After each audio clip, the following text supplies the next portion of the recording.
sense of achievement, I've done it quite a few times. The sense of achievement's amazing. But anyone can mow a lawn, jump on the old fast track and do some hoops around the oval.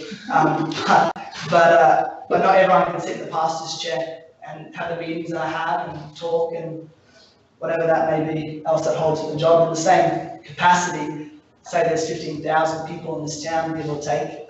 There's only so many seats around this room.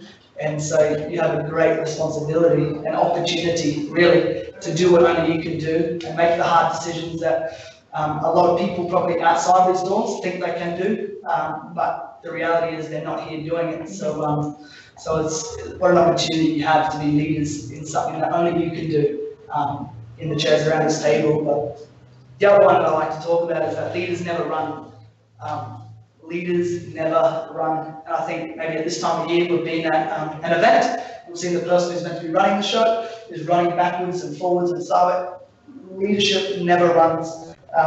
Because as soon as the leader becomes frantic, everyone becomes unsettled. And we start looking at the leader and knowing what's meant to be happening, and they're the ones running around. You can walk when you're prepared. And so coming to a busy season, the best thing to do is just be prepared. We've done Christmas quite a few times. And so there's a certain amount of things that we know is coming our way. And if you're prepared, you can walk with the confidence knowing that you're ready to walk into it. And then you can catch all the random curveballs and the horrible technology or whatever goes the wrong way that we see all the time. But if you're prepared, you can walk. And so we really make the thing at Calvary. If you see a leader run, you probably need to be running as well, because there's something up, because we don't run unless probably there's a fire. Then we're all in trouble. The last one that I want to talk about is that leaders are just, it's pretty simple, it probably comes from my diesel fitting time, is that leaders just lead. Probably one of the most frustrating things in my relationship, being transparent for a moment, and I hope I'm not the only one, is that you book some time out with your spouse, and I've got a night off, and I've checked the calendar out for months and say, what do you want to do and where do you want to go? What do you want to eat? And there's 4 or 5 places in Emerald you could probably choose from on most nights, but a decision can't be made. And obviously by that laughter that's happened in here as well, it's not just me with those threats that would happen differently, but the fact is that sometimes you just need someone to make a decision. One of the most frustrating things that happens when I'm out with meals with people is that they just sit through the menu for half an hour trying to pick what they want, like make a leadership decision in your life. It's a meal. If you can't choose what you want for food, they're going to lead a multi-billion-dollar organisation. And some of these people I go out to lunch with. So it's that being said, leaders just have to lead. And there's decisions that you're going to have to make today that probably won't be easy, and there might be some butting of heads and some heavy discussion, which is great around these sort of tables. But at the end of the day, leaders have to lead, and you have to make a call and run with what's being said. And you just have to step up and lead this community like God's called you to be and do. And I'm not going to go through the rest of them because that will take more time. But I'd love the opportunity to pray for you and in leading this community, if that's all right. Father, we just thank you that you're a good God, and that your word says you're not only good, but you only do good. And so we thank you, Father, for a council that puts a priority on you and on your word and who you are. Just even having me in this room and bringing something of your word shows a priority that they put upon this meeting and the region. And we thank you, Father, that just as these amazing people lead the community, making the hard decisions and making the calls that need to be made, that you would do what you say you would do. Your word says that you would lead, guide, counsel us, that you would give us a wisdom in making strategy and moving forward in faith. Father, you would just give a peace that your word says surpasses all understanding. And so we thank you, Father, just for, as we lean into you, as these amazing people lean into you for this meeting, that you would just highlight what needs to be highlighted, bring boldness to people that need to speak up. And Father, just let the truth just cut through. And we thank you, Father, such a unity on this team that will just move this region forward into 2019 with great strength. Father, just pray your blessing upon them and their family. Father, let everything they touch just turn to gold. Let it be a great decision and show great fruit and just evidence that you're a good God and that you're working with us. So we thank you for it in Jesus' mighty name. Amen. Thank you very much.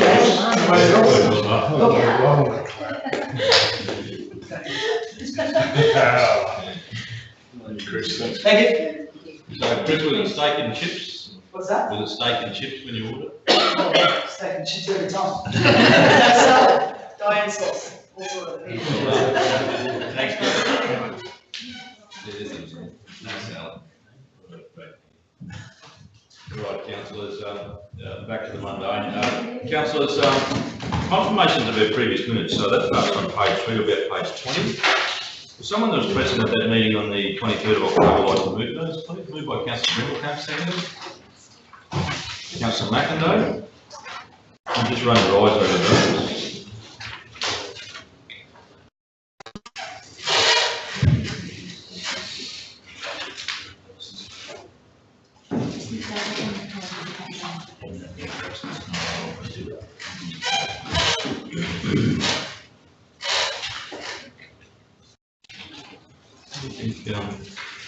Stirring in those minutes here, councillors, or proper record.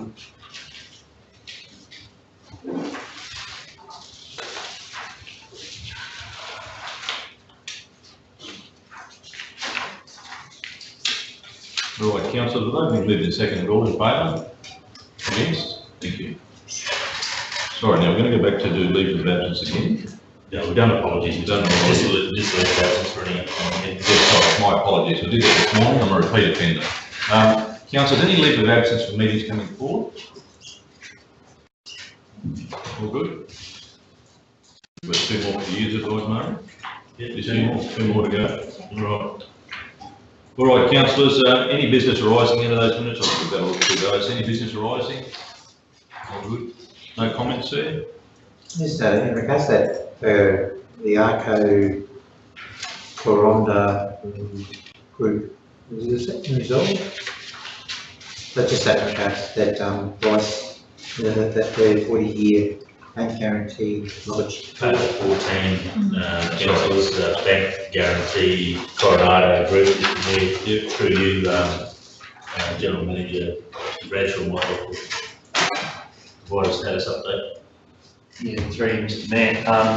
At this point in time, we've sought some further legal advice, but the company's been advised the guarantee won't be returned. So the term of the agreement was for a period of 40 years. So at this point in time, we're seeking some further advice about council's ability to continue to hold that guarantee, but also the content of the agreement signalled that there was an obligation that may need to be fulfilled in terms of deficits in funds over a period of years.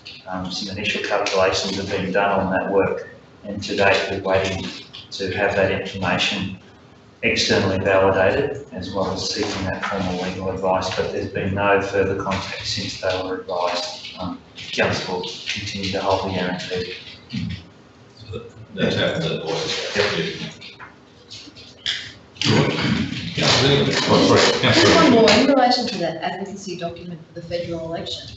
When we were in Springshaw, we did talk about developing a small list of projects that might already be sitting within the Capital Works program that we might be able to add as an addendum or appendix to that advocacy document. And I'm pretty sure, Daniel, you were working on that, and I'm just wondering how that was going. We're at page 12. Through you there, we are 99% there. We will be able to have something in general business to show you today. Oh, lovely. We do want to obviously get some confirmation from the councillors. We've got 4 projects, some of which are at various stages, and some which figures within the scope of those projects are just over $1 million in some instances, but we certainly want the council to have an opportunity. Yeah, thank you, that's great work. Thanks. So just through the chair, this is probably not exactly, but is that what Ken had yesterday? Is that what you're referring to? Is that that list that was floating around on Ken's desk that we asked about those projects? No, I don't think that was. Oh, okay, so that's, okay, so we still got to track that one down. Okay, thank you. Right, councillors, so you've been through that. Everyone happy with those? All right, being moved and seconded, all in favour? Against? Thank you. We did that. We doubled up, sorry, councillor. Right, that's twice, I missed a couple there, and doubled up, that's right. Councillors, review of outstanding meeting actions.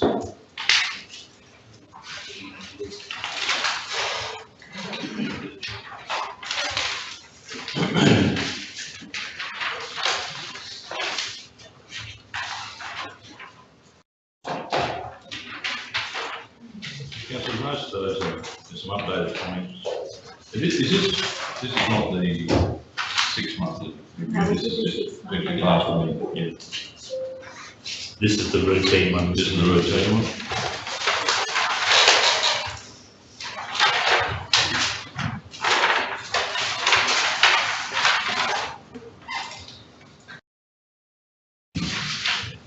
So fairly good progress, Mr. Mayor. There's 10 items in total that are not closed out. The green items are completed.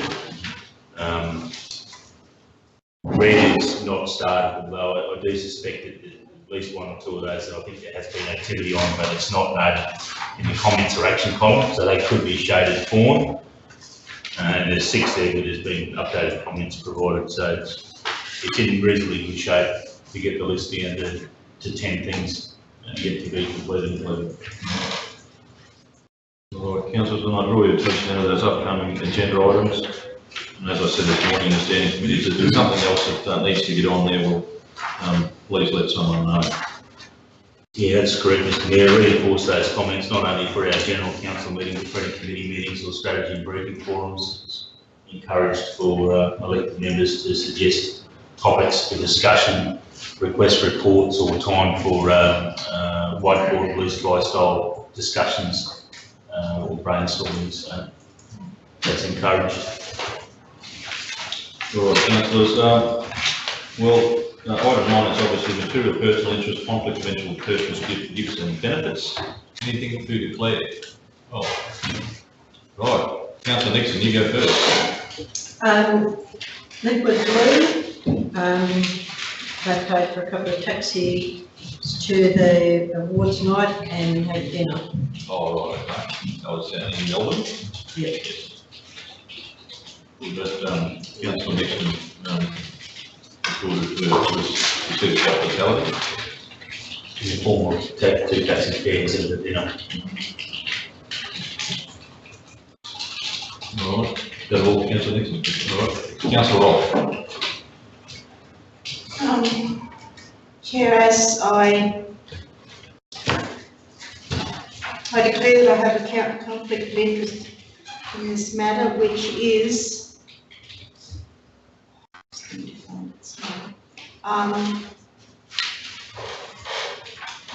item 12.5, development application update, number 14, which is Santos Toga Proprietary Limited. So, councillor, that's in continuation of your declaration you made this morning, or is Well, it the same company? Same company, different item.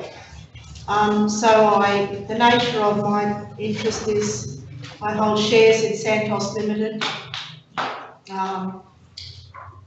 So I have determined that this personal interest is not of sufficient significance that it will lead me to making a decision on the matter that is contrary to the public interest.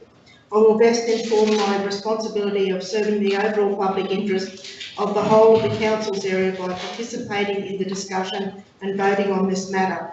However, I acknowledge that the remaining councillors must now determine, pursuant to section 175E, bracket 4 of the Local Government Act 2009, whether I have a real conflict of interest in this matter or a perceived conflict of interest in this matter, and whether I must leave the meeting while this matter is discussed or voted on, or I may participate in the meeting in relation to the matter, including by voting on the matter, in which case I shall leave the meeting.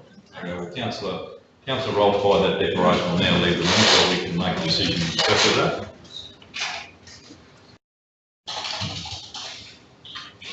All right, councillors, I think similar to Councillor Roll's declaration this morning in our Finance and Infrastructure Committee, the fact of Councillor Rolfe determined at that meeting by having actually shares in the company that's referred to in the report has a real conflict of interest. I guess what we've got to determine is how effective that is and how, I guess you'd say, influential that might be on the matter at hand. It is I guess, a report, not a decision-making report. So, notwithstanding that fact, I mean, and there's no singular precedent for the next issue. The reality is, councillors, how do you feel about or that real conflict of interest that exists there in terms of this report? Mr Mayor, this is only a report. That's right, there's no decision making. And I was under the understanding if it's not a voting matter that you would need to, or is that up to the individual council? Well, it's 30 years. Yeah, thank you, Mr Mayor. It is at the end of the day up to the individual council. The legal position is that we're not making a decision. This is the dissemination of information via an update. The councillor would equally have been correct in not declaring. The choice has been made to declare, and therefore we have to respect and honour the decision of the councillor. But I reinforce there's no obligation to declare when it's information dissemination. Departmental update, just providing information on an update, or in this case, this is an update on planning matters. It wouldn't warrant the councillor declaring, but nonetheless, the councillor has, and that needs to be respected.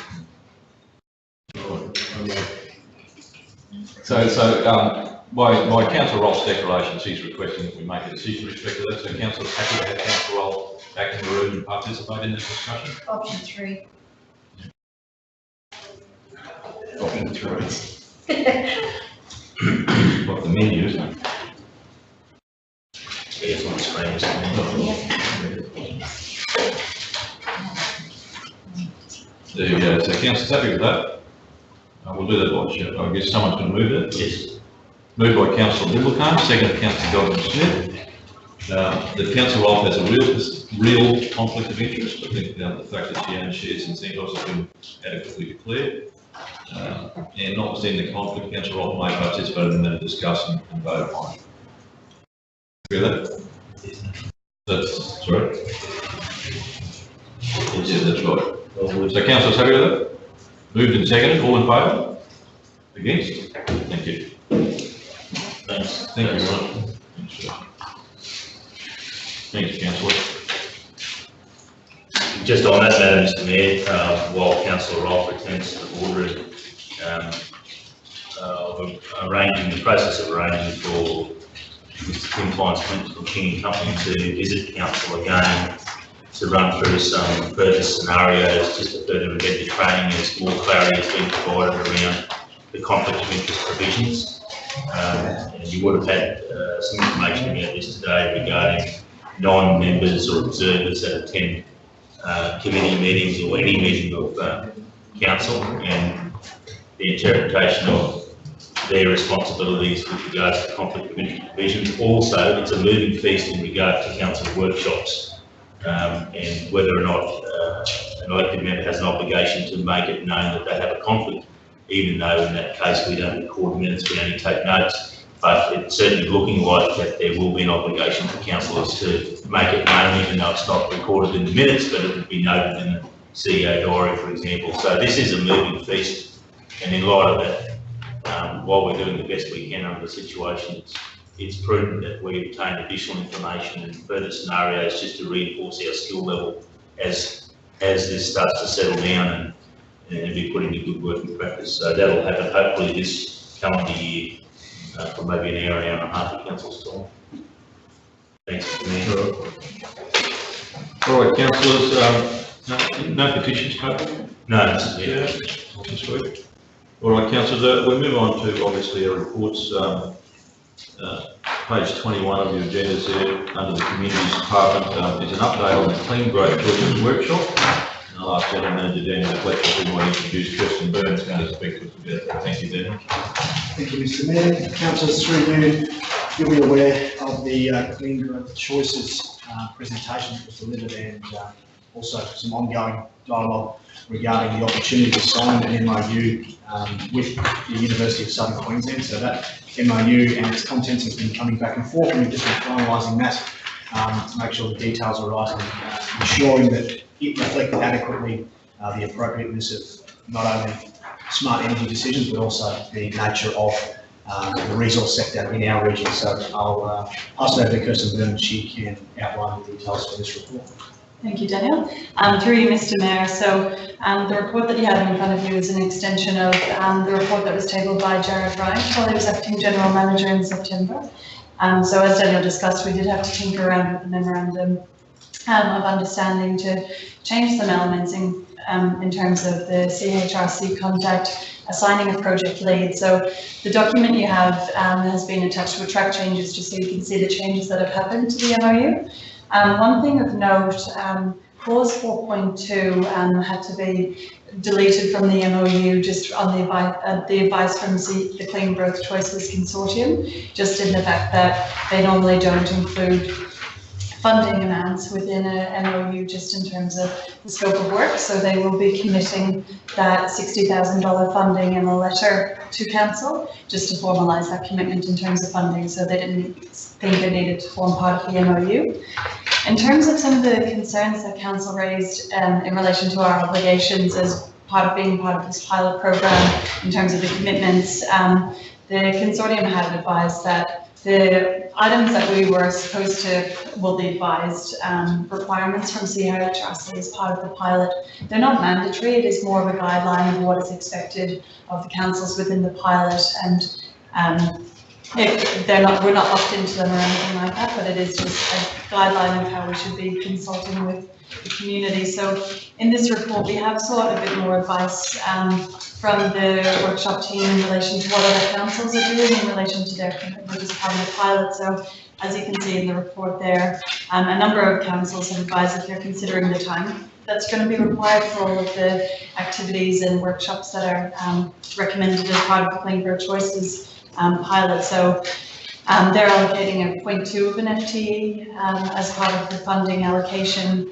to undertake these activities. Barcaldine have engaged with RAPID, which is the Remote Area Planning and Development Board.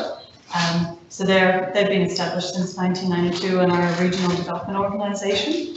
And then Goondiwindi have tied in with their local Chamber of Commerce to share the costs for delivery of the project. So each of those councils does have a funding contribution from the Department of Environment and Science to help them with the pilot project. So initially the costs from CHRC are just expected to be administrative setup costs, and then any costs associated with hosting the workshop, say in our facilities like McIndoe Park or the Town Hall, they would come out of that pool of money from the $60,000. In terms of facilitating the sessions, the travel costs associated with the consortium travelling to Emerald to host some of the workshops, that's going to be covered by the CGC budget, which is not part of council's grant of $60,000. So happy to take any questions on that if anyone would like to add anything, but the resolution there is that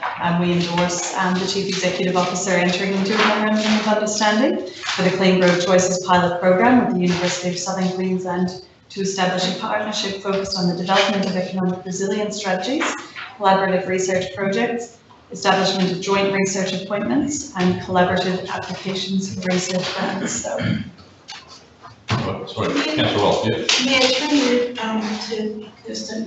Are you saying that the 0.2 FTE, that's not to host 2 days to do all this work? See, they're suggesting that expected activities as part of the pilot, Yeah. isn't it? So, and are you saying that there's a 0.2 of an FTE is going to be able to do that? Yeah, so what the, through you, Mr. Mayor, what the other councils have indicated who've signed the MOU is that it's not a full-time staff member that will be required to host these workshops, because there are a number throughout the year, but it's not a full-time position that needs to be created. So it is 0.2 of an FTE is required to run the workshops and run the process and engage further. Through the mayor, I've got a question, Kirsten, and it's probably easily answered. I know that the MOU draft starts on page 67, when you mentioned the track changes that are in there. There was a paragraph in the report that went to council on September 25, and I appreciate you may not have it at hand, but if I could just read the paragraph. I'm simply interested to know if it has been reflected somewhere in the MOU, and if it hasn't, if it can be. And the paragraph reads, the MOU needs to address potential sensitivities around the region's strong resource sector presence in the Galilee Basin and the intent of the pilot program.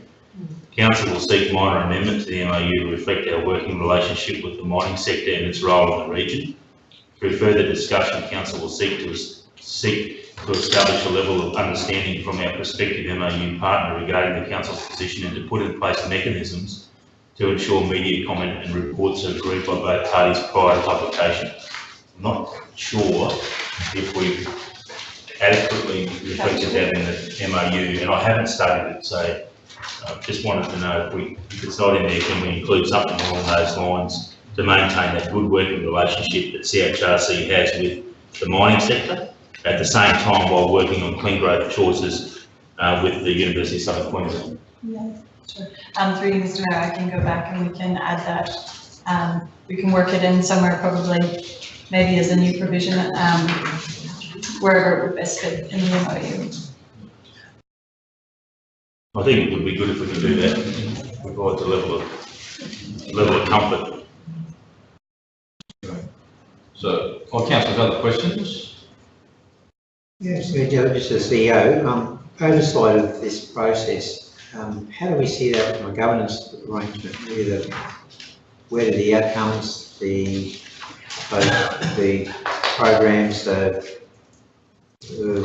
whatever's developed in regards to the scope of works and everything else of this particular MOU, they report to a committee, to full council, and in what part of the organisation are we managing the relationship?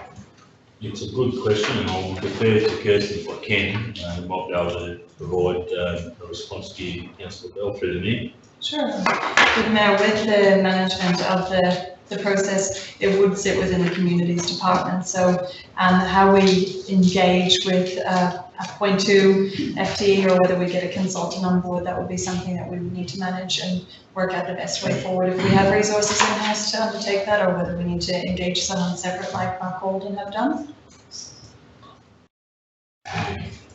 But the oversight would be within the communities department too.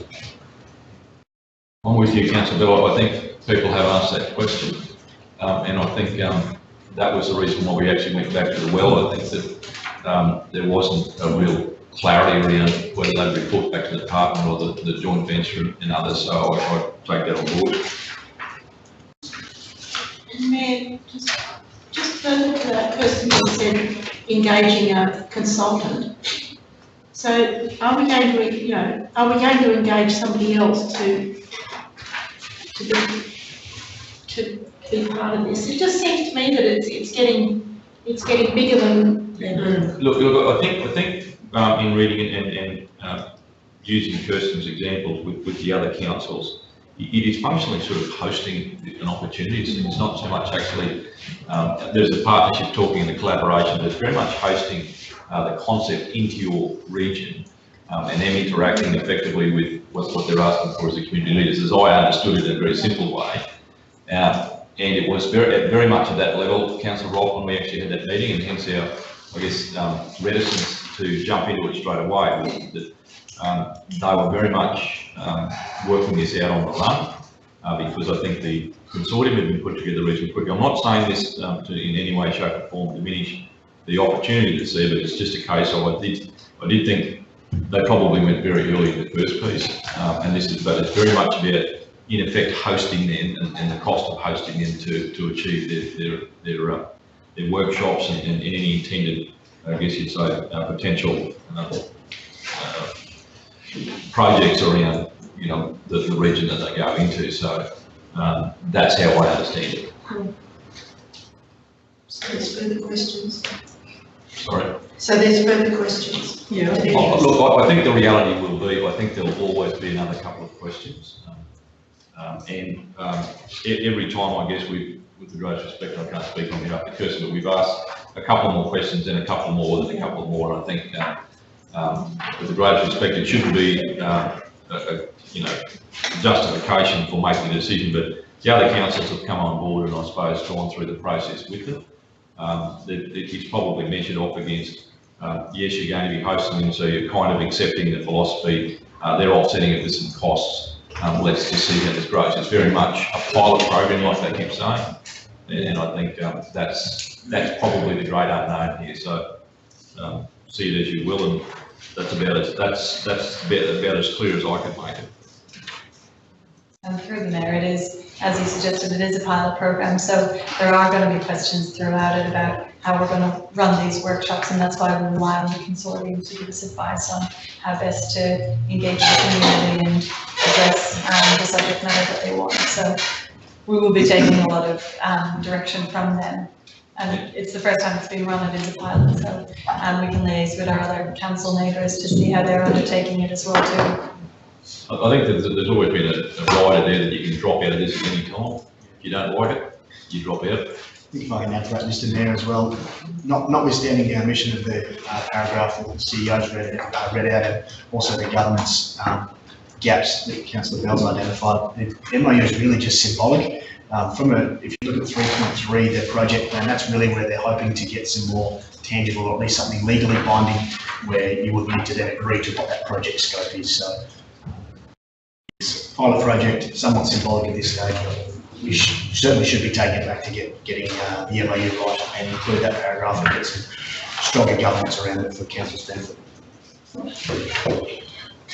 Mr. Mayor, I just add that this whole process with Dr. Cole and others is very, very reminiscent of the days when we negotiated in the 90s, an MOU with Alan Dale and Dr. Jimmy Bellamy, which led to Churup and its formation through the Central Highlands region, and it's maintained its existence ever since in a different form.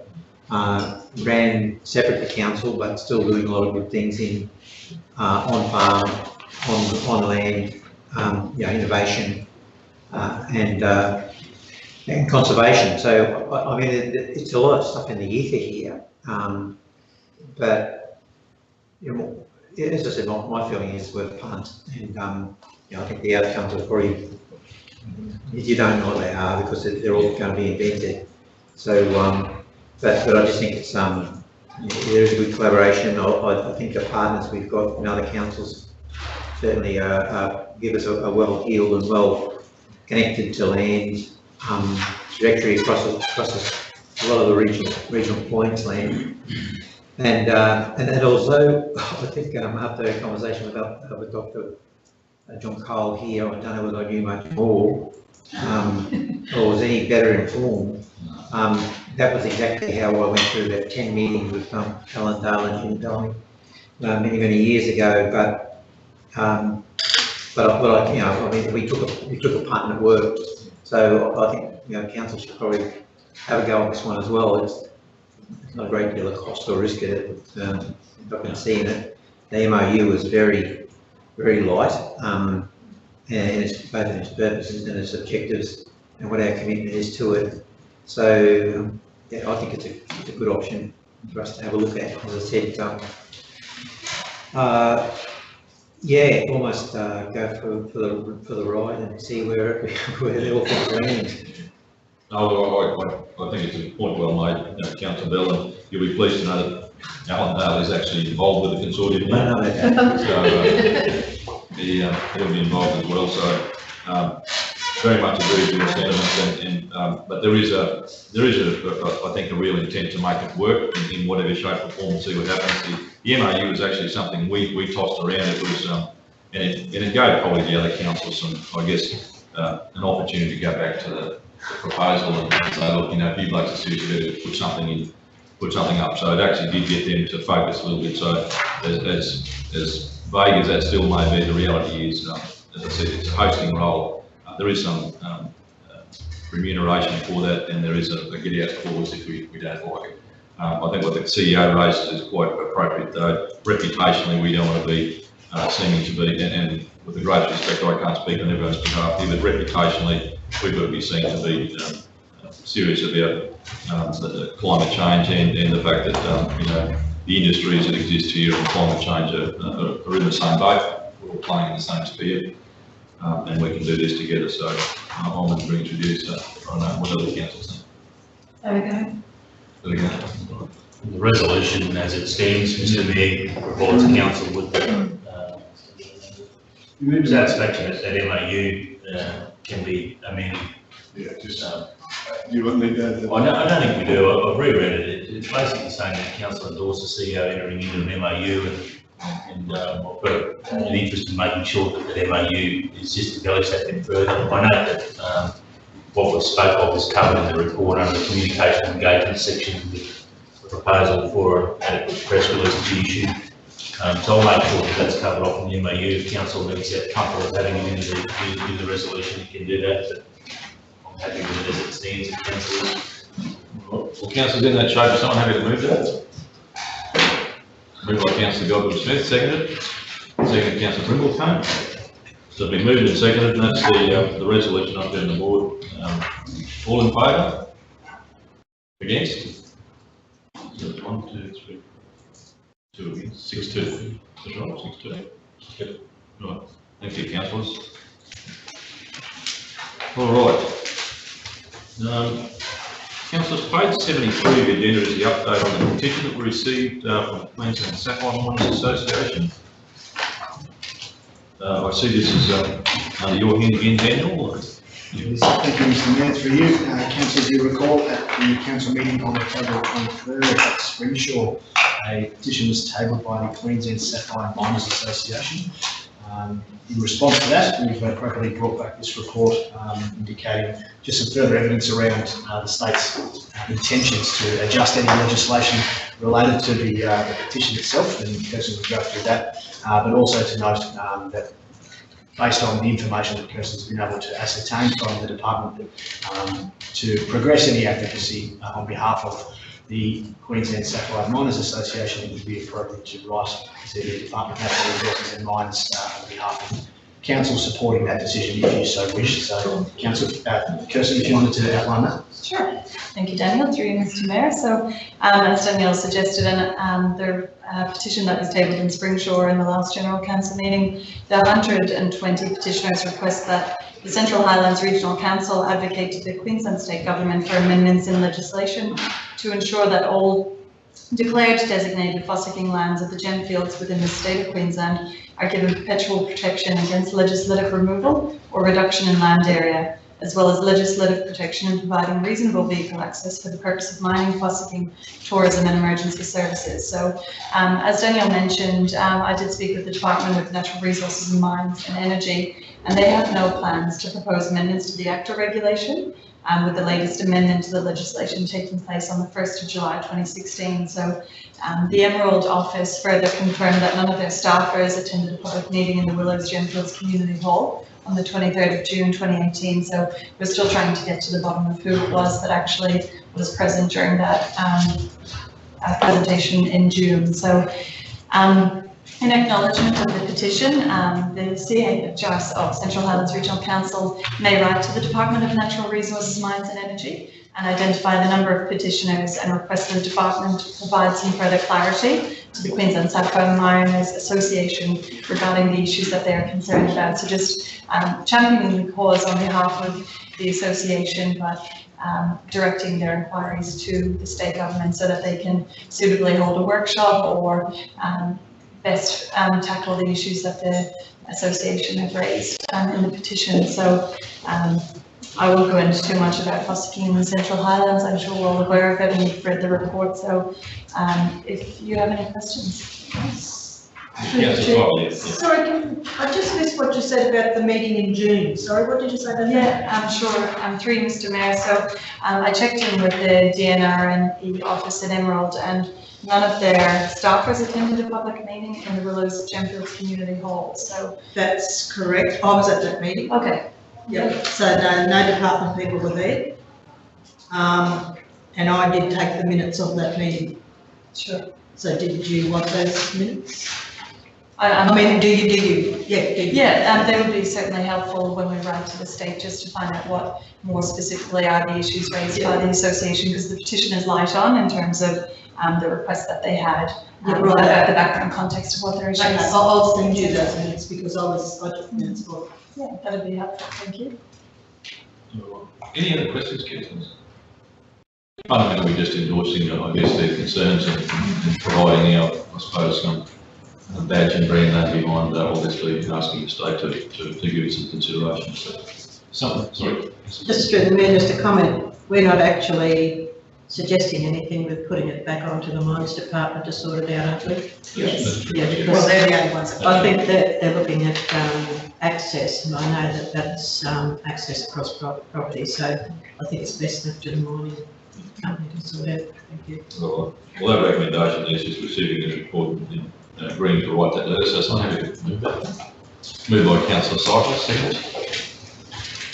Councillor Nixon, moved and seconded. Councillors all in favour? Against? Thank you, Kirsten. Thank you, Daniel. Right, councillors, page 76, which is the game plan round 3 engagement update. Courtney Wheeler's here, I suspect to talk to that. So let Daniel introduce that next agenda item. Thank you, Daniel. Mayor, through you, councillors, this was an appropriate time to bring an update for you all on how the round 2 engagement opportunity with the community is going. We haven't quite finalised all of the engagements just yet, but nonetheless the plan was to get as far as we could at this stage. So Courtney's here to give you a bit of an update on how that engagement is going. Thank you, Daniel, and through you, Mr. Chair. Obviously, after the endorsement in August 2018, we commenced round 2 of the Game Plan community engagement, which has not only provided all sport and recreation organisations with an update of what has been happening in the sport and recreation space, but has also given our organisations further opportunity to provide feedback on some key components of the tenure framework, which is in draft form. The purpose of this report and the presentation today is to provide you with an update on the engagement so far, with some statistics and key findings, so you can have a bit of an insight of these consultations. Due to the date, I think, sorry, yeah, sorry, it wasn't provided to me as a separate report presentation. I'll just grab it after. No, that's okay.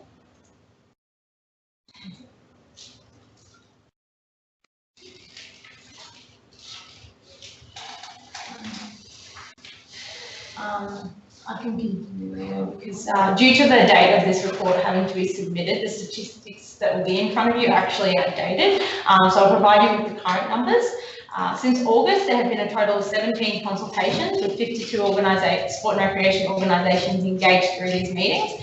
We have a further 7 facility consultations to complete, and we've also made active attempts to meet with the organisations who were unable to attend the scheduled dates, with a total of 23 clubs to further engage. We're now attempting to utilise technology to ensure that they have the ability to at least give feedback on the key components of the tenure framework, which is currently in draft form.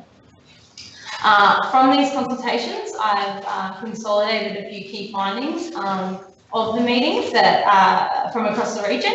I'll just briefly go through them per component, also outlining some of the key discussion points that were brought up across each consultation. So if you see there, one of the components mowing, so majority of clubs were in support of the Game Plan Advisory Committee recommendation, which would be council responsibility. Some of the discussion points were that council would maintain things up to a categorised level, and some associations may want to provide further maintenance on these facilities depending on the utilisation of them. Ensuring some of the feedback was scheduling of the mowing and maintenance to ensure that it aligned with organisations' activities. And consistency in maintenance, so that there was scheduled and it was consistent throughout seasons and throughout organisation seasons, and also weather seasonally through weather. Component number 2 was electricity. majority of clubs support Game Plan Advisory Committee recommendation being club's responsibility.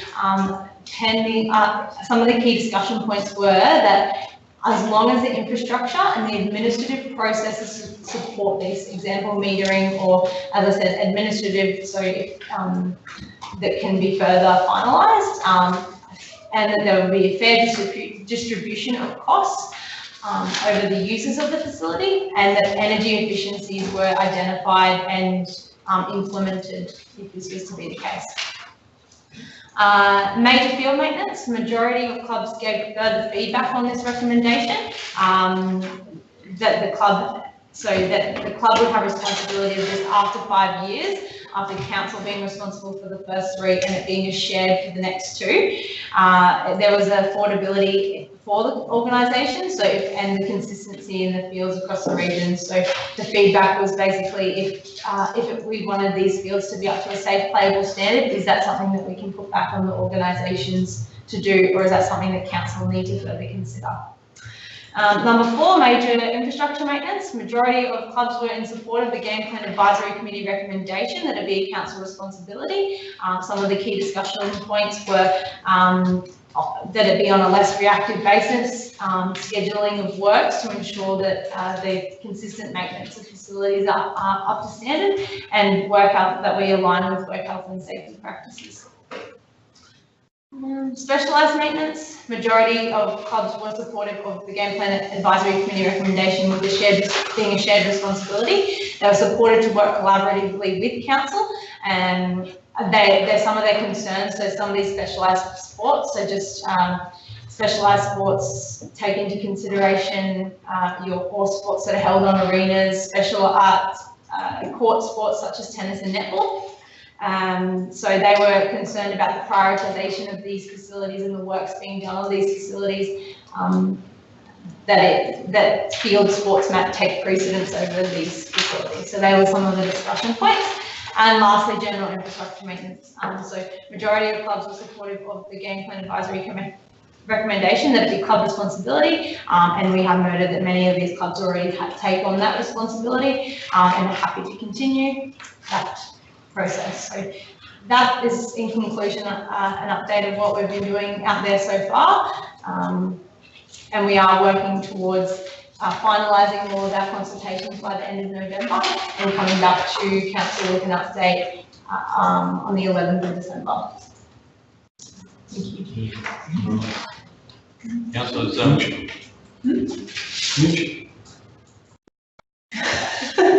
and I might prevail on Chair they're going to come in, Councillor McIndoe might give some responses if need be, but I think councillors that have been attending any of the sessions, I think found that it's been very much an our focus on the detail and certainly the opportunity of going forward. So Councillor McIndoe, I don't know if you want to add something to that matter.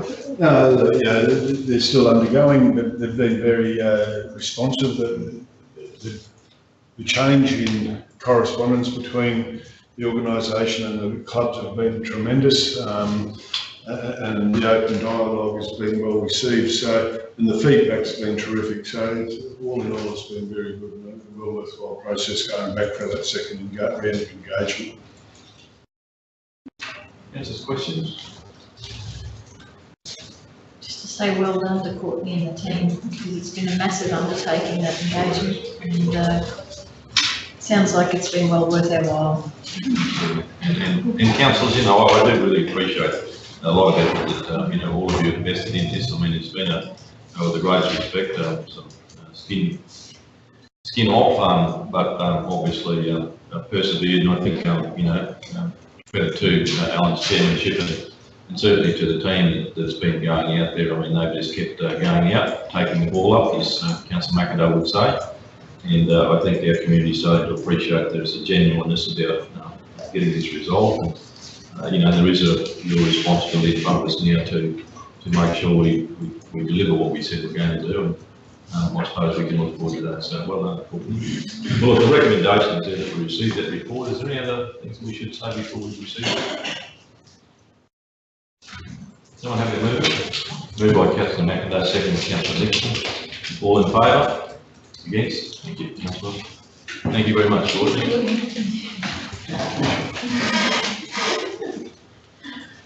Councillors, page 86, which is Capricorn Enterprise MOU, a few of those today. Under your hand again, Daniel, here. It is, Mr Mayor, thank you. Councillors, you'll, through you, Mr Mayor, you'll note this is our second attempt at bringing this forward without an administrative error this time. So the attached MOU has both signatures of Mary Carroll on the 30th of October and our CEO's signature on the 16th of October. So it's just a rerun of that report with the completeness of administration. Probably, I'll jump in there, Mr Mayor, and say we might need a third attempt because technically Mary signed it after I have, and it does require my initials on those amendments. So with council's forgiveness, I'd probably like to bring that back a third time, or at least provide that copy to council via another means, perhaps through Docs on Tap, so you can actually see the version with my initials next to it. I was going to raise that point. I knew you were. I know, you beat me to the draw. So if council wants it back before the boardroom, we can do that. If it's happy with seeing that version with my initials on it. I'm happy to see the version with your initials. Me too. I think it's come before us enough. It's a gift that keeps giving this one. It's a lot of money. But it's a lesson well learned. It is. Councillors, what are you going to change that recommendation or? No, I would just like to reflect that, that the CEO needs to initial it. yeah. You could add on to that, Mr Mayor. Approved with the, That we endorse the MOU between CHRC and Capricorn Enterprise, subject to being provided with a final version containing the CEO's initials for the amendments. well, it doesn't get, doesn't come back. No, it's, No, going back to the final. Finish it off. Could come back 25 times. On the, could go for Guinness record. yeah. Just while they're doing that, I mean, it's interesting, the discussion that, the REDAG meeting of LGAQ had the other day in respect of RTOs, there will be potentially a review of RTOs. Might need to be there next year. Which might have some impact, not, I wouldn't say in the short term, but certainly, it was fortuitous as the other representative on that REDAG committee said how long it is to put the bill to the other half of that particular RTO, and they've adjusted theirs downward as well, so. Might be there next So, year, so great so respect, so. get this done before it It finishes. is what it is. All right, so how does that look? Yeah, we'll just tidy those words up a little bit, but that's basically. So, Councillor Syke, you have anything to do that? Yes. Moved by Councillor Syke, seconded.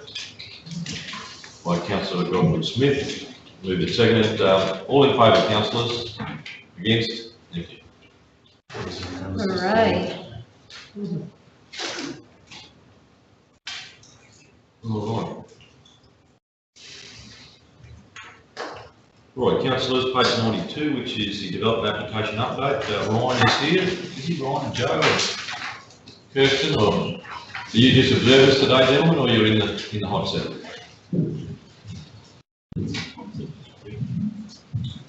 All right, councillors, this comes under our gentleman Daniel Fletcher again. He might do the introductions. Thank you, Mr Mayor, through you, council, our regular monthly update for development applications received and processed. To keep you abreast of what our planning team is up to, and over to Ryan, he's got all the important detail. Thank you, Daniel. Good afternoon, councillors. Good afternoon, Mr Mayor, through you. As of the 25th of October 2018, there was 33 development applications that was lodged with council for assessment. These have been summarised within figure 1 of the report in terms of their respective use categories. Of these groups, industry activities and reconfiguring of a lot of applications constitute the largest group of application types, followed by extension and change applications. Applications pending assessment decision can be found within the report attachment. 12 of the 33 applications currently trigger impact assessment, meaning that public notification will need to be undertaken by the applicants during the assessment process. This also includes for combined applications. 13 of these applications trigger code assessment, and therefore no public notification will be required to be undertaken. While the extension and change applications do not trigger a specific level of assessment. Should that need arise, a specific time can be set aside to discuss specific details related to these applications with the assessment manager and the manager of planning and environment. Now, figure 2 of the report gives an overview of the number of applications for the 4th calendar month of 2018 and 19, including the number of applications received and assessment decided. In order to align with agenda deadlines, the reporting of application numbers consist of and include applications up to and including the 25th of the month. Since the last update to Council, the planning team received 10 new applications and decided 8. Table 1 provides a synopsis of the development applications decided, in order of the date lodged, showing application type, lodgement date, location, applicant details and decision status.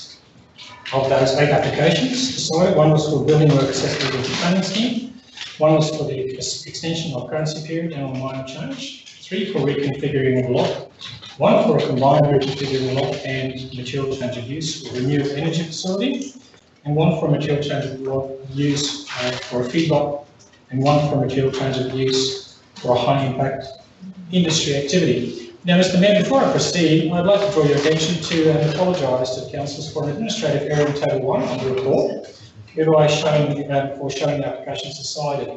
In particular, councillors will note double up in reporting details for a reconfiguring of block RAL 012.1 2018 for both items 6 and 7. Whilst the number of applications decided is correct, Table 1 should instead reflect material change of use for a renewable energy facility, substation and reconfiguring block approval decided on the 25th of September 2018. That particular application, COB 002.1, which was for a combined reconfiguring block and material change of use, renewable energy facility and substation, was lodged with Council for assessment on the 25th of June and approved in full on the 25th of September on delegated authority. Following notification of development proposal was undertaken by the applicant between the 30th of July and 22nd of August 2018, during which time no submissions in objection or in support was received. This will be the 12th solar farm approved by Central Highlands Regional Council since 2015. COB 002 is also known as Gregory 2 Solar Farm. It is 220 megawatts of solar farm. And accompanying substation that's estimated to generate approximately 200 jobs during the lifespan of the project.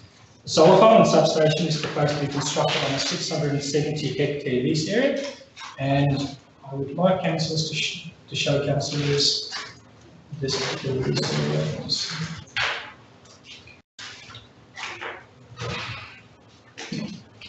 So, to be constructed on a 670 hectare lease area, 15 kilometres southeast of Thierry and approximately 7 kilometres west of the border with Isaac Regional Council. Nearby approved land uses include Gregory Rong Solar Farm on the adjoining allotment, as well as rural and extractive industry uses such as Elkie Creek and Gregory Coal Mine. Under the planning scheme, the subject site is located outside Council's infrastructure service area and within the rural zone. Subject to the construction methodology, the peak construction traffic expected will be an average of 40 vehicle movements per day during delivery. And in order to provide safe and suitable access to the subject site, reasonable and relevant conditions were recommended, requiring the construction of a sealed access road and intersection from Mount Stewart Road to the proposed site access point in accordance with council standards.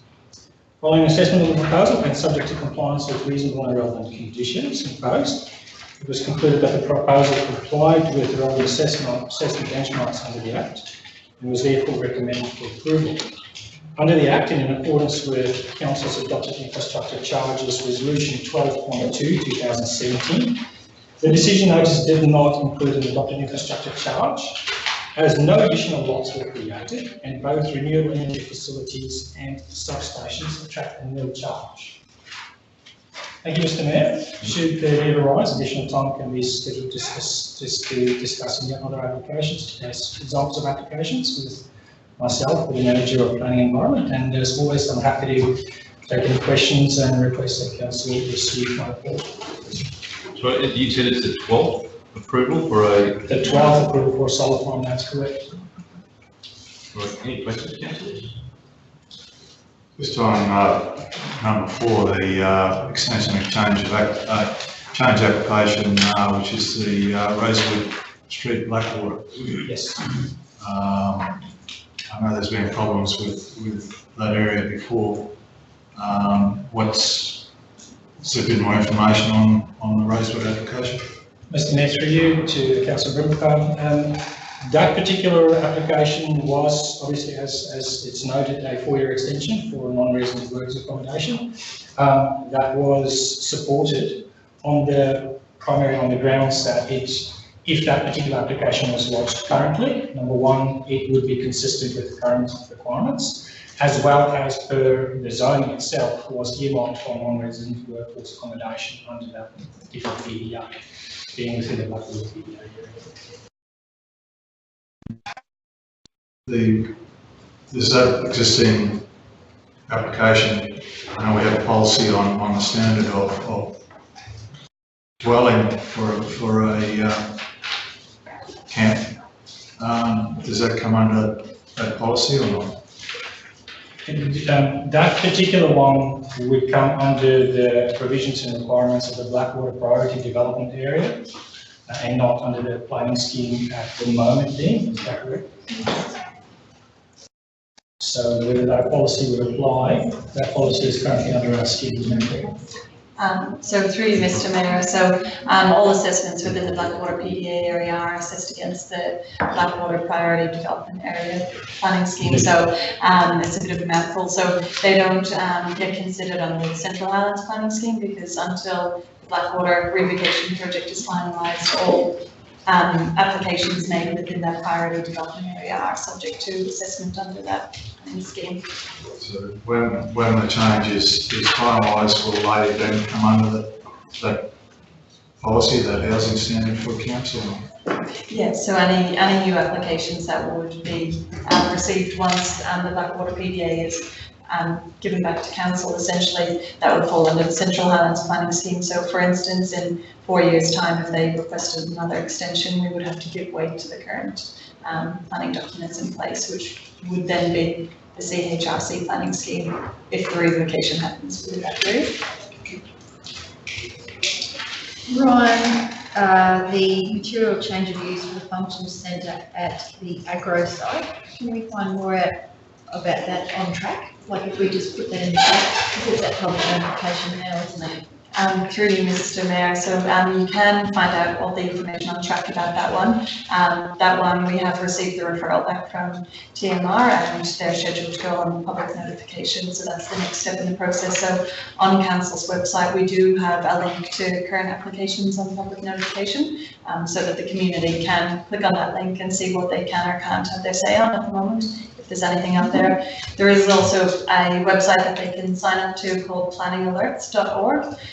It's not a council-based alert system, but if you've got a particular interest in an area, you can essentially flag areas of interest and then you get an alert based on development in that area. So whether it's within the Central Highlands Regional Council or Rockhampton Regional Council or Mackay, you can set up alerts so that you can get an email notification if there's something happening around an area you want to find out about.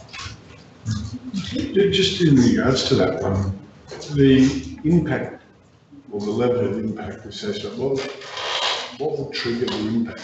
Why does that trigger impact if it's? The agro. Is it a significant change of purpose for the building? Or? Is this the agro application site? It's the type of use and the zone that it's in, so the different levels of assessment dictate what council wants to see in certain areas and what is contrary to the intent of the zone of an area. So yeah, different types of uses trigger different application assessment levels. So that's something that's not completely supported in that area, but there are ways that the developer can overcome certain challenges within the planning scheme, and then it has to be notified publicly so we give the community their opportunity to respond. Councillor Oldfield. Ryan, in number 5 there, can you tell me whether the property description, the address, is it in an industrial area? Ross Layton Drive, I actually live quite close to Ross Layton Drive, and I'm pretty sure that's a residential area. Number 5, you're talking about the building. It's an oversized shed on the top. Yeah, so 22 Ross Layton Drive, Emerald.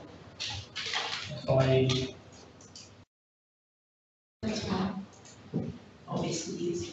Sorry, Mr. Mayor, Councillor Rolfe, we can get back to you and check this out if that one. It's only of interest that, Yeah. that it was an oversized shed, that's the only Mr. Mayor, through you, I'd be happy to find out. It's not. It's rural residential. It's not large block Oh, area. rural residential. It's large block area.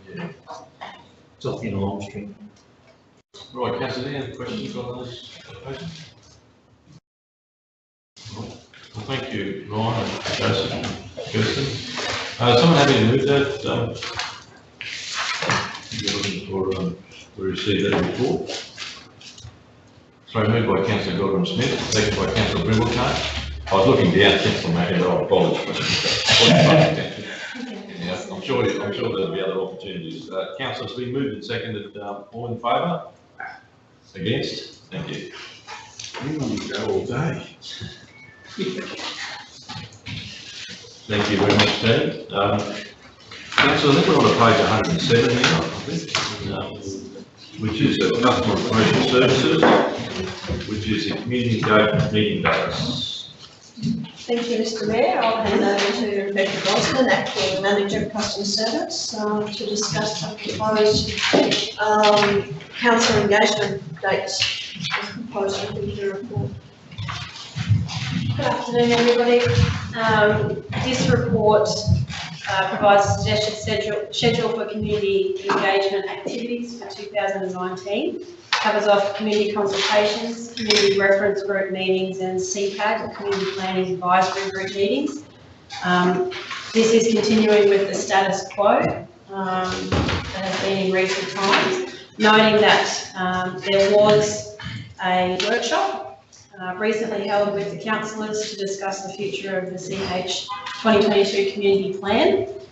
So further discussion is planned as a result of that workshop. And as a result, some of the dates and locations suggested in this report may be altered as a result of that further workshop. So in essence, this is, I'd like to acknowledge the assistance and support that I've received in compiling these dates from the community engagement team.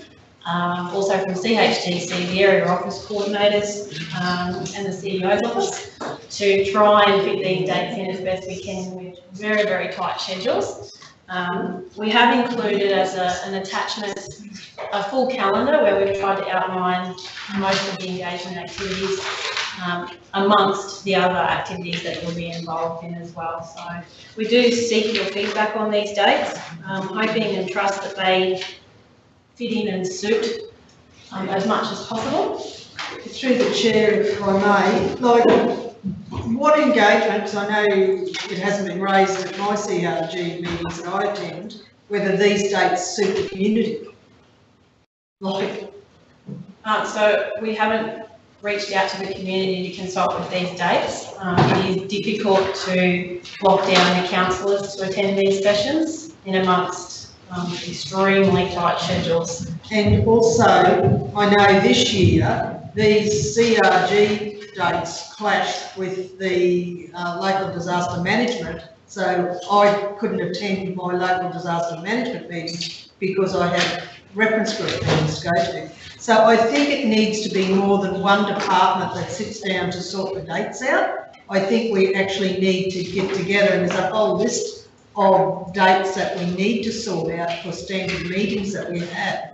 So I just think unless you all get together and we all get together and say, these are the dates, these are all the committees we've got to attend, we put the dates all down together, just trying to put these into our calendars and then first in, best dress, I just don't think that works.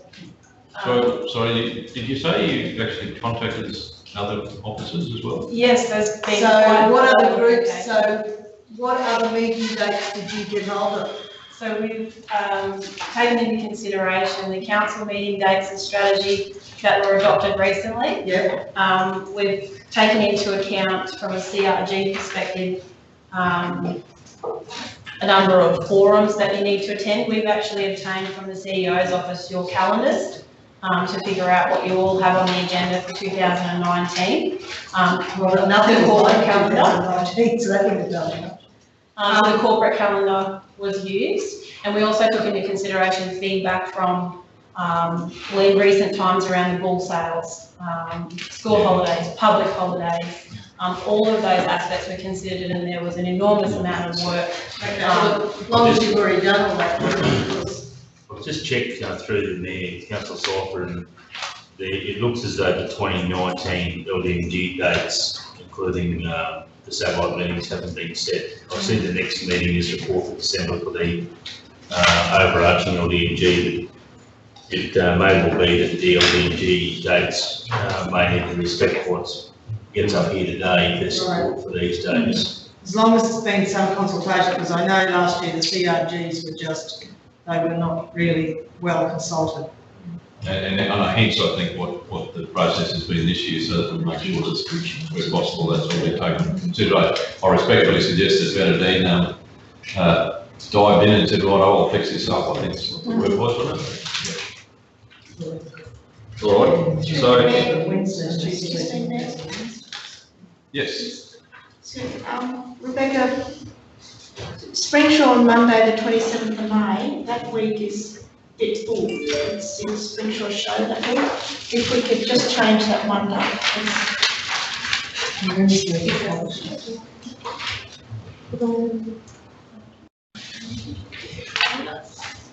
So, for the CRGs,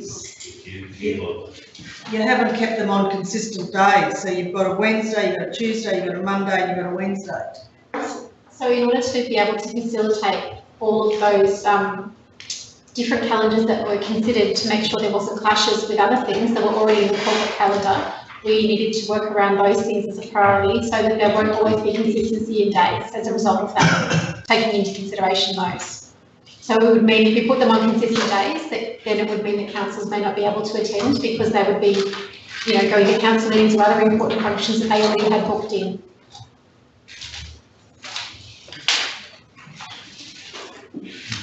I think the point is, councillors, through the mayor, this is the first attempt at trying to coordinate these dates in a more effective manner. It won't be perfect. There'll be some clashes and there'll need to be a few amendments, but I think this is a far superior way of trying to manage the dates than what we've done in the past. And there has been consultation with a number of calendars, as pointed out, not all, but if we can communicate these dates to Glenn Bell, that will help him coordinate his satellite and LDMG meeting dates and other departments for that matter. That's right, facilitate, yeah. Through the chair. Sorry, I'm sorry to talk over you, but I guess the idea was the first kind of piece of the puzzle in our planning for council is getting the council meeting dates in, which were just done, and then based on those ones, then we moved to the next step, which was the consults and the CRG meetings and so on. So respectfully, we went through that process in a meaningful way, going from the most important things like the council meetings, which are core business for councillors, and then moving on. So once these were approved, the idea was that then we would put them into the corporate calendar, which is council's reference point for planning. So whomever is doing their planning, so LDMG or anyone else, they would be looking at the corporate calendar to do that. So once these were approved, they'll go in there, and then whomever else is doing their planning, they will have those dates to work around. Just, there's a process involved with that. Mr. Mayor, it's not going to be perfect. I think it's difficult to coordinate at any time, and I think I'm happy to run with it. And as has always been the case, we've always had the flexibility with the groups to adjust the day if something pops up or if it doesn't seem convenient. Or the other thing is there's plenty of us that can help one another out to cover for the group. So I think I'm happy to run with this, give it a go.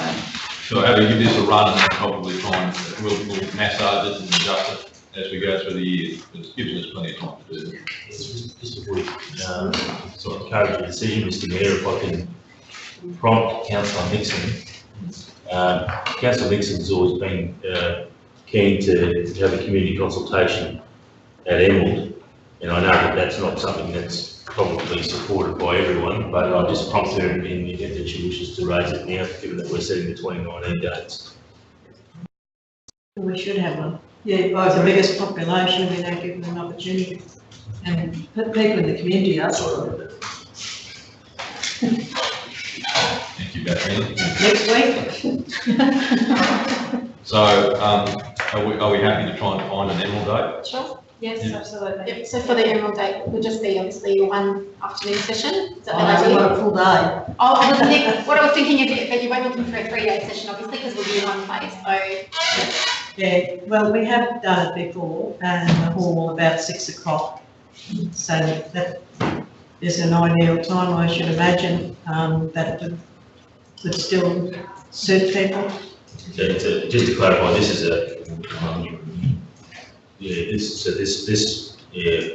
this is like an overarching community consultation. That's what you're talking about, yeah. Right, so if we can find a date for that, that'll be something we'll add to it. Marnie suggested, Mr Mayor, that probably would be good to coordinate it following a council meeting. We've got everyone, all councillors present. Monday to clear up this 29th of March. Right. You suggested the 29th of March, was it? February. February? Yeah. So. Yeah. Come on, don't be cheaper. Right, that's it. You're not invited to that one. All right, councillors, I think we'll find that date because we better move along here. So, the council's happy to adopt this with an Emerald date and get moving on this. Yep. Right, happy to move it, councillor Godwin. Yeah, Absolutely. Thank you. Well, you're being very positive. So moved by councillor Godwin Smith, second councillor Rolfe. And this obviously, the recommendation obviously entails a whole heap of dates and obviously the realisation will be some flexibility. We got the community consultation, community reference group, community planning advisory meetings for 2009 with the following. We move and second, all in favour? Against? Excellent. Well done, councillor. Excellent. Yeah. Well done, Dave. Easier than selling water bills, that's for sure. I'll second that. Thank you. Councillors, page 122 deals with the infrastructure and utilities department, and there's an item there in relation to a tender panel recommendation. Kim Downey is here to speak to this, and Gerard will do the introduction. Thank you, Gerard. Thanks, Mr. Mayor, councillors, Kim.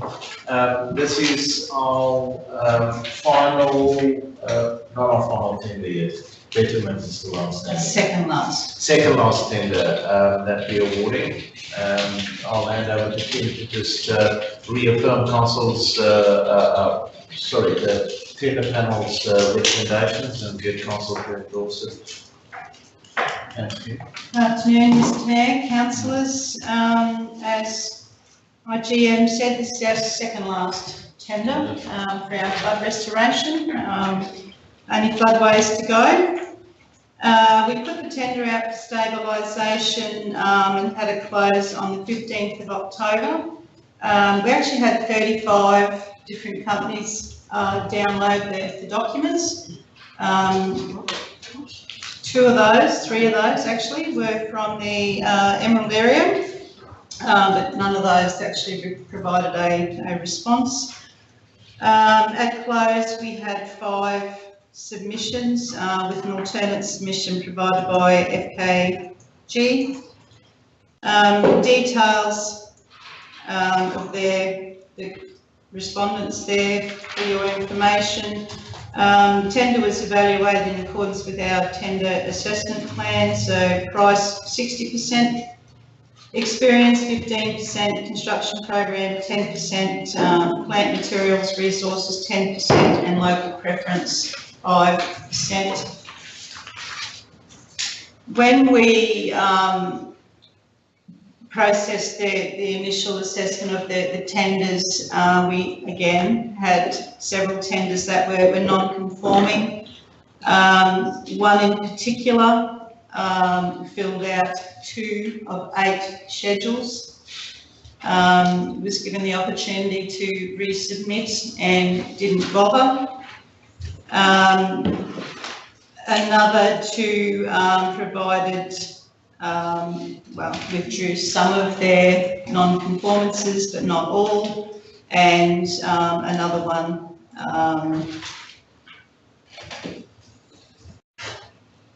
declined the request to become conforming. That left us with 3 tenders. The 3 remaining were actually of a very high standard compared to the at least 2 of the non-conforming ones. I've just ranked them there for your information. So non-price scores out of 40, price score is out of 60, and total score, of course, is out of 100%. The panel's recommendation is that we go with civil mining and construction. They were well ahead of everybody else. Price-wise, they come in at 102% of the QRA recommended value, which is within our 10% contingency. Civil mining and construction have also committed to commencing work in December to be finished by end of March, allowing for inclement weather and Christmas shutdown.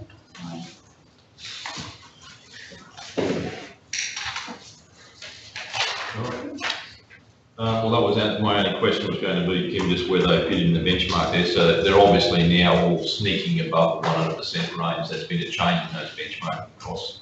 Yeah. Okay. Right, councillors, any other questions? So that would, with this one down, there'll be only one to go, is that correct? Floodways. Floodways, yep. $1 million. You've broken your Giraffes. back. You've broken the back on us now. I have. And you're right in the middle of the summer, just about due for a cyclone again. Wash it all away, start again. Sorry, councillor Mackay. You're right, Mr Mayor. It doesn't pertain to the actual thing, but it's something that I've picked up here, and I just need some clarification around it, if I could take the opportunity. It says the tender excess of 200,000 in any financial year. I thought it was as per tender and not spread out more than 1 year. If you read under the statutory policy or policy/obligations, and I was just wondering if that wording has changed or I've never found it before. Right down the bottom under the financial statutory policy, page 123 at the very bottom paragraph in italics. It just says will be in excess of 200,000 in a financial year. I thought it was as per tender. If I may, through the Mayor, Councillor, that is when you have a standing offer arrangement in place, meaning that you can have procure services or product on a standing offer arrangement. So there has to be a catch-all to deal with, you know, what is it? Is it for 12 months? Is it for 3 years? We've just engaged a consultant for 3 years. Argument is we could have engaged them for 1 year and then done a variation. I'm just concerned that should there be a contract over a 3-month period, over 2 financial years, does it apply? Mr Mayor, I'll jump in there. It's the value of the work, not the timing associated with the work necessarily. We'll have to review the policy wording there because the intent of the legislation is value-based, so anything in excess of 200,000 is what draws the limit. Now, this is our local preference policy that talks about the preferences against each of the particular dollar thresholds. You know, when we wrote that policy, it was obviously in the context that each of those items would be considered in each financial year, but it's the value of the contract that drives it, not the timing of the contract. So thanks for bringing that to our attention. We'll go back and review that policy. I can't recall reading it that way before. No.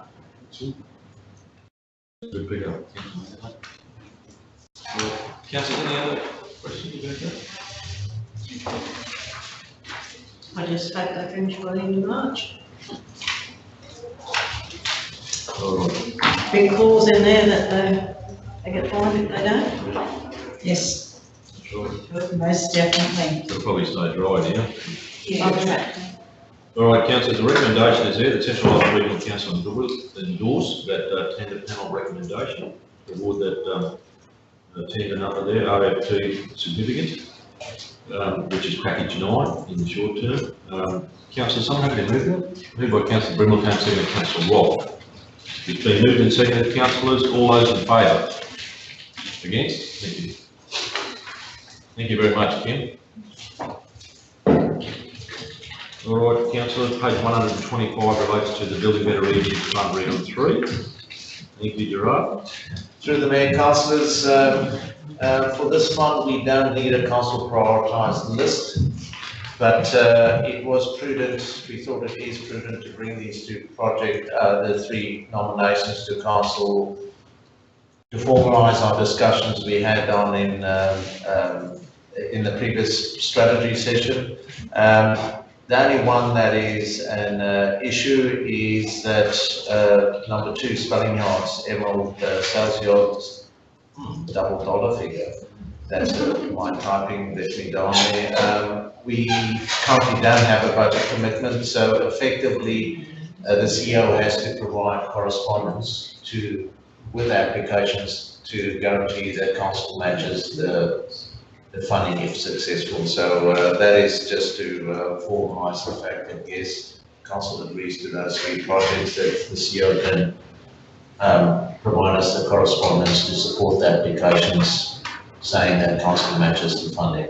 That means that if successful, we'll have to look at it at a budget review. Does that make sense?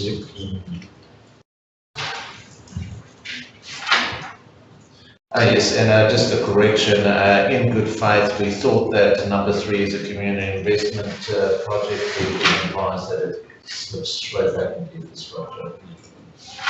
But it does have a community bent on it, so hopefully it's weighs well, scores well. The only comment I would make is that the number 3 one, like the others, will return a profit. They're more of a commercial thing. Is there any guidelines for that or for bringing ongoing employment?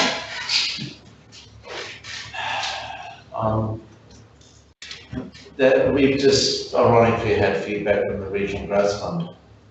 Applications that were unsuccessful, not that I will bring council with feedback on those 2 applications. But if you look at the criteria there, it is to drive economic growth for stronger regional communities into the future. So, you know, there's economic drive and there's a stronger regional community aspect to it. So we have to assume when it comes to recreation and well-being and that you won't get economic. Yeah, when you footbridge, would that be more beneficial?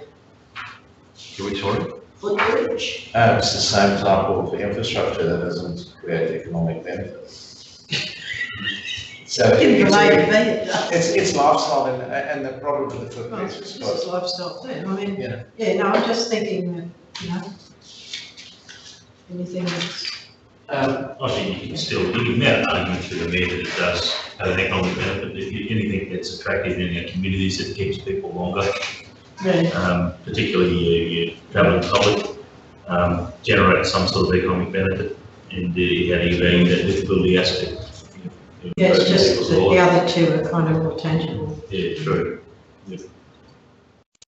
So only 1 would get up? No, all 3. All 3 could. Yeah. All 3 could get up. All right. As long as Jared's not doing it, so. Yeah. No, they could get up, so yeah, they could all get up. There's nothing in our sports thing that's more important than developing our sporting facilities. Well, I've got nothing wrong with number 3. No, I haven't either, but I'm just thinking generating more long-term sustainability. Well, it's livability, yeah. Well, nothing against it, I'm just, Well, and it's been a bit of a commitment to I guess that commitment to the river precinct has been there for a couple of years. Yeah, just get it done and stuff. So councillors have enough of those 3? Absolutely. Yeah, I'm. All right. Well, the recommendation is there to nominate those two. So how would you move them? Moved by Councillor Godwin-Smith, seconded, Councillor McIndoe. So that's Emerald Runway upgrade, and Michelle obviously reported about that this morning in finance and infrastructure, the spelling yards there, at the sale yards. Michelle's had a big influence here, and then the go over recreational trail number 3. It's been moved and seconded. All in favour? Against? Thank you. Peter Manning is in the building, so item 15.3 on page 128, which deals with water restrictions. Through the chair, councillors, we just thought it's opportune time to just reset information regarding our adopted drought management plan and how we manage water restrictions. So, Peter, I've just asked Peter to pull together basically what are our triggers, how do we move from one level to the next level of restriction, and also where we're sitting with most of our raw water supply sources in the current climate. Thanks, Peter. Good afternoon, Mr. Mayor and councillors. So just quickly running through this information update. It's probably similar to what I reported a couple of months ago. We had used triggers predominantly Fairburn Dam for most of our area. Bigger towns are fed from it. And Ralston and Capella with their own dams have their own trigger points. So Fairburn in August was at a bit over 21%. Just before I wrote this report, it was down below 19, then we had that little bit of rain in the southwest and it got up to 19.5. Now it's back under 19 again. The Sun Water newsletter that is there as an attachment has a link to the forecast tools that's on their website. There's a lot of disclaimers on the tool, but you can see the two lines, one which what they think of as minimum inflow and one of average inflow. And on minimal inflow, we get down to what would be our level 1 trigger in the middle of December. Capella is, the last calculation was a touch above 30%, which is, we're getting near the point of where we'd be going to level 2 there, and Ralston ring tank's still pretty full. Really, so water conservation is the message that we try and put out through the drought management plan. So in terms of users from Fairburn, we're actually a very small user. The irrigators are actually the big users out of the dam. Just as a number, today's numbers off the website, the dam went down by 1,000 megs since yesterday, which is like 20% of the town's use for a year. So we're a small user, but anything we can do helps prolong the supply. So as a bit of a leading, starting to set the example before we go any further with restrictions, council itself is a significant user of our water, in Emerald and Blackwater and other places. So the Parks and Gardens team have actually made some changes in the parks already, starting to reduce watering down, because that raw water use out of our allocation is probably, it's 10 to 15% of our uses onto Parks and Gardens. So we've made some of those changes already, and us and water utilities have. One of the major changes we've made, I didn't word that paragraph very well, but the new Park Avenue chlorine contact tank, the mixing water that we use for dosing chlorine has been potable, and we 2 or 3 months ago changed that over to use effluent, which cuts down that about. We were putting about 10% potable water into that effluent. So really what we're saying is over the next month we'll start to get together some sort of educational messaging as to just what restrictions we are in now and whether we'll be stepping up. But from that forecast tool, it depends. With low rainfall, we'll get to level 1 trigger in the dam if we have a bit of average rainfall, which is not looking likely. The dam doesn't actually get more, so we just keep monitoring that. Mr Mayor, I suspect we've already done some sort of form of water conservation education in sending out the rates notices. I think water stocked. I think from the calls that I've had, people certainly going to be looking at their usage. So even without that education program, I think water conservation has commenced. So happy to take any questions. Oh, okay. So, Peter, I guess you take that 19% now. That'll take us through December, and on that it's just for Emerald. Is it worthwhile sort of talking about or making sure there's a community sort of awareness of potentially getting towards the first levels, or? Yes, well, that's what we're sort of thinking about over the next month, is to start to reinforce the messages. When you look at our drought plan, the difference between level 0 and 1 is not huge. It just starts to send those messages. The lawn sprinkling times go down from like 4 hours a day to 2 hours a day. It's not a big change, but it starts to get that message that there are things to start to look for. Oh, sorry, John. To Mr. Chairman, you've got all townships except Royston and Capella. Drinker comes off the Dawson River and it's just been in flood.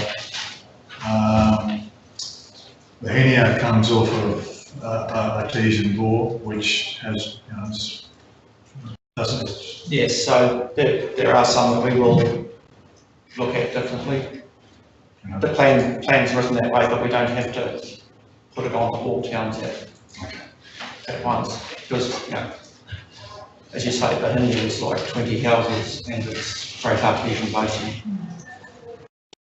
Yeah, I think we've just got to be really mindful about our communication going forward around this, because we've just belted people with an access charge increase for access to water in the Sunday.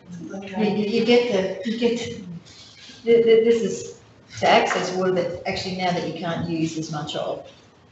So, I don't know. Sorry, Councillor. Oh, sorry. I've come to Councillor. Peter, just on your drought management plan, when was it? So it was 2009. 9. You can see I put a slight colour change on the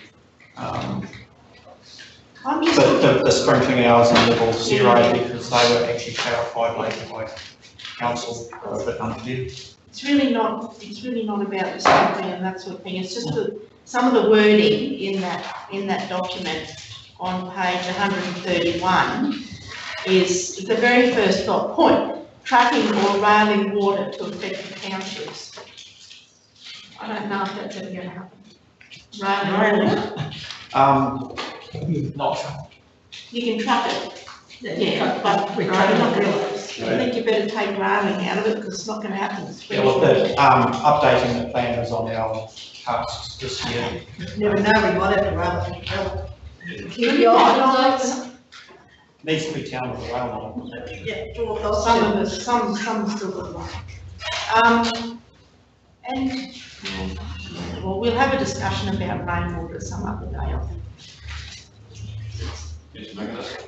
Just in regards to page 129, halfway down under water conservation, parks and facilities have been changed in Emerald, including point 2, 4 of the high-use parks have been reduced from 1 hour per station 5 days a week to 30 minutes twice a week. We're just undertaking some extensive renovations on well, I would think maybe some of those, I'm not sure which ones have been reduced at the four parks, but there's substantial upgrades being undertaken at a couple of the facilities. I was just wondering whether those are some because it will be detrimental all around. I have the list, I can look up and work what that is, but this was, the proposals were from the parks team, not from us, so there are ones where they say we're monitoring the growth and making sure that plants aren't affected. Is that, are they using raw water or potable water? The two that are getting undertaken in Emerald are both raw water. So it's raw water affected by these restrictions or not? We are deeming it to because it's the same allocation. It's not, it's all about the same level. And that's why we engaged with Parks and Gardens, because we thought, and yes, we're not unilaterally prescribing that, we just said this is coming, and what would we be doing? And that's really being the biggest user. So we do approve the fact that they've moved early movers and on that. I'm sure that they would not compromise any of our new plantings in the process. But yeah, we did definitely, with Jared's team, sit down and say, I want to skin this cat because we cannot go into a scenario of restrictions to the town people and have water running down out the street or elsewhere outside normal hours. Outside normal irrigating hours, should I say. Any other questions, councillors? All right, well, the recommendation is there that we receive the information report updating the current levels of water restriction conservation measures. Someone having a look at it? Moved by Councillor Brimelcombe, seconded. Councillor Nixon. It's been moved and seconded. Councillors, all in favour? Against? Thank you.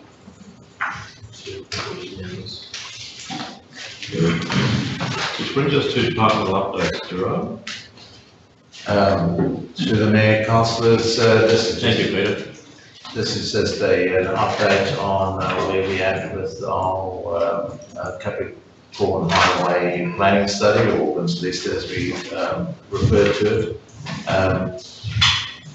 Any point to note really is that we're in the final stages of the project evaluation report, which is going to the Department of Main Roads Infrastructure Investment Committee at the end of this month. The report will be finalised this week, so really from there on we'll have to see where we go to stage 2 with the business case.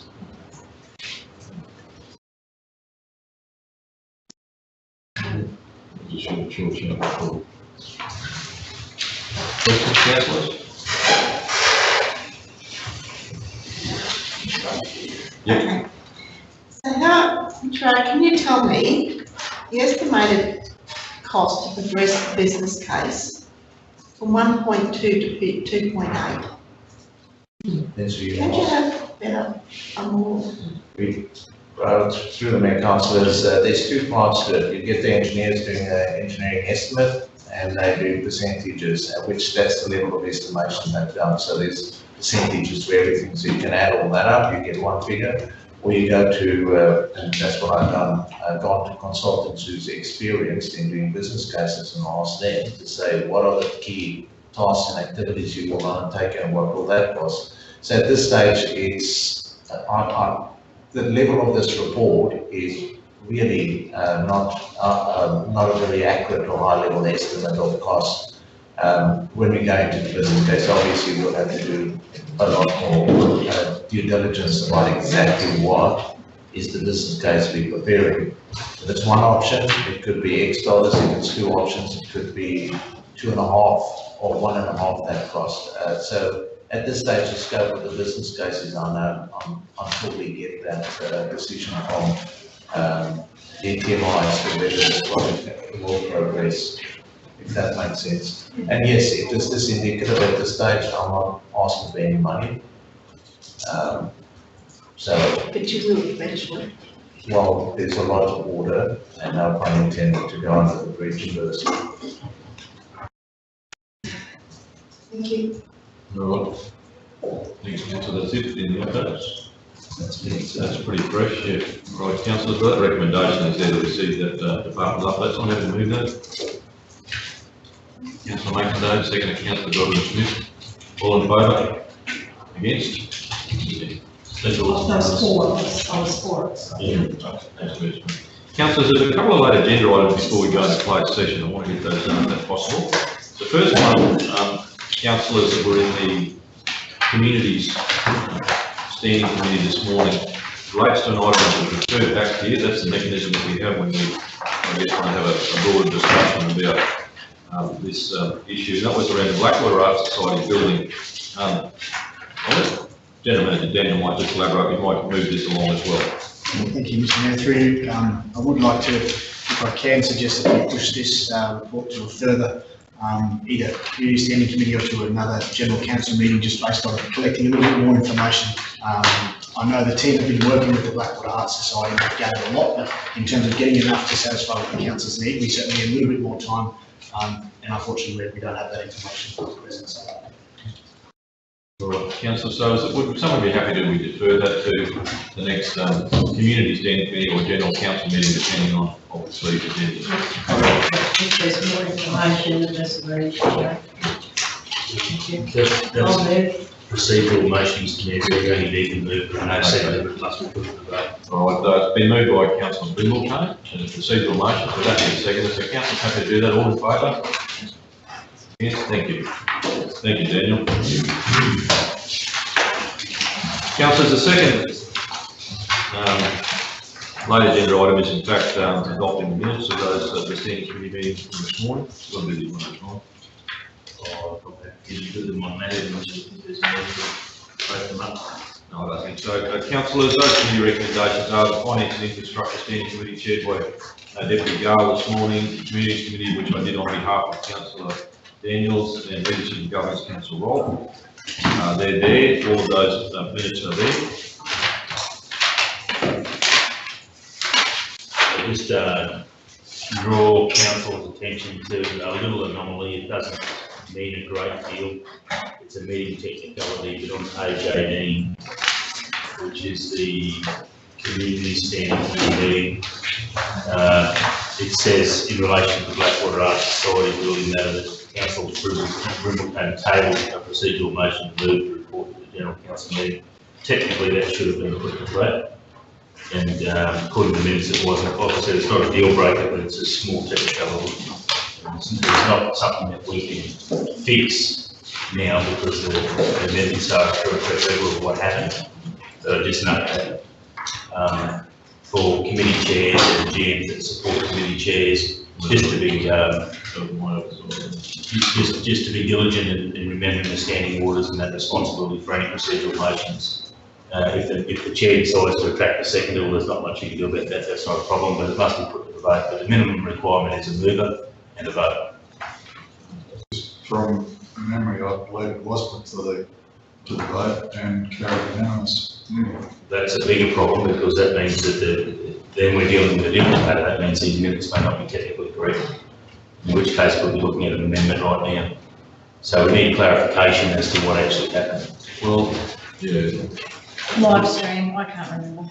Yeah, I think you better go to live stream because I thought, I'm with Charlie, I thought we did. I thought we did too, but on the strength of that, I think you should amend the minutes accordingly.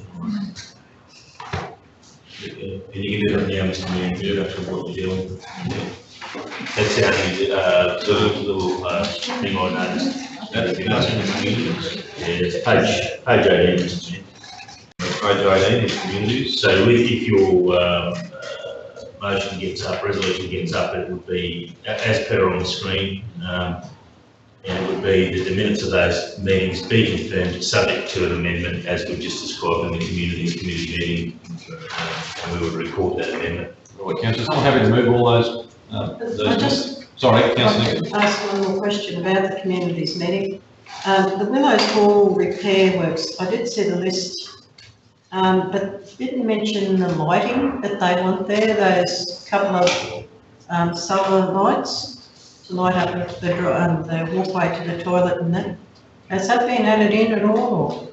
through Mr Mayor, it's not at the end of the month, but I can follow up to make sure that, I know that assets and facilities team went out to do a full scope of what was required there, but I'll follow up to see if that should be included in there. Yeah, well, that has been mentioned by the community out there, and I'm happy to put a poll up if council could contribute to some of the cost of the solar lights. Well, I think that broader discussion will be about the ownership deal, the asset. That's, All right, so allowing for that somewhere or another, and those consideration, I think there's a staged approach, so I think Jared had, wasn't it? It was a three-stage approach. All right, so councillor, what we need to do here is move in a second for the 3 lots of units with the, obviously, the notice or the reference to the fact that we need to have the additional information added to the community's minutes relating to the Blackwater Arts Society building underneath Councillor Brimblecone's procedural motion that was voted on unanimously. So, okay, I've been moved by Councillor Rolt, seconded by Councillor Brimblecone, that is for the Finance and Infrastructure and Community Standing Committee and Leadership and Governance, with the amendment to the Blackwater Arts Society building and the communities section of that. Been moved and seconded. Councillors, all in favour? Against? Against, Councillor? I agree with it. Yep, okay, thank you. And just to note, councillors, that will push out all of those minute references, so only make those adjustments to every minute reference in that meeting. Yeah. So that's all of those agenda items? Right, so councillors, there are some closed session items. Do you want to do some general business before you do that? So, I was moving down to closed session. I'll give a general business. Yes, Councillor Nixon. Just a couple of things. I'd like to thank council for giving me the opportunity to go down to the award tonight. The Blackwater Pool was nominated in 2 sections at the awards. I don't know how they structured who wins, but we were up against quite a few other buildings of significant architectural design for one section, and one section we were beaten by a residential block. I thought I had a photo of it here. I do. That residential block there actually beat the pool in one section. The other one, and I haven't got a photo of it, was the Bendigo Hospital. The Bendigo Hospital, if anyone has seen it, it is really a great architectural design, bits hanging off and everywhere, and it's probably 3 stories high and probably cost about 500 million, which made our pool look very small.